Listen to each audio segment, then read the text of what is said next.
Qu'en est-il aujourd'hui des assemblées locales du peuple de Dieu? Les temps et les conditions ont grandement changé depuis les jours du Nouveau Testament, tout au moins en ce qui concerne le monde occidental.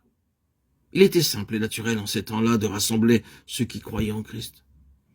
Il n'y avait alors que des croyants et des non-croyants. Aujourd'hui s'élèvent quantité d'autres questions, celles des affiliations, organisations pratiques et croyances diverses. Mais il y a une ou deux choses qui doivent toujours gouverner cette question.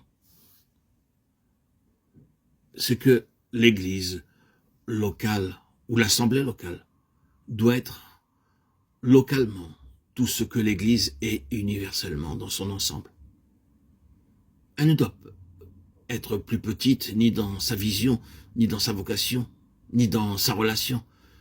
Bien que située localement, elle est universelle quant à sa nature, à son influence, à sa vocation et à sa fonction. Si elle vit pour elle-même, elle mourra. La plénitude dépend de sa longueur et de sa largeur, de sa hauteur et de sa profondeur spirituelle. L'église locale est l'environnement d'éducation spirituelle en vue de l'utilité pour le Seigneur.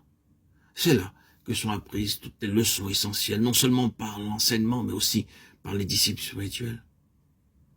La leçon fondamentale de la soumission au Seigneur, qui a une si grande importance dans la question de la croissance spirituelle, est apprise de manière très pratique dans une assemblée fidèle et dans la vie de communion.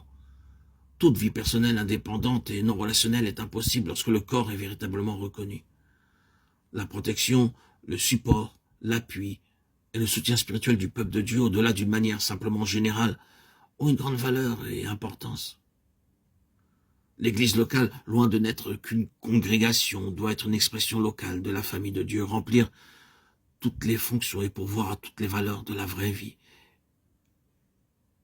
et des vraies relations de famille.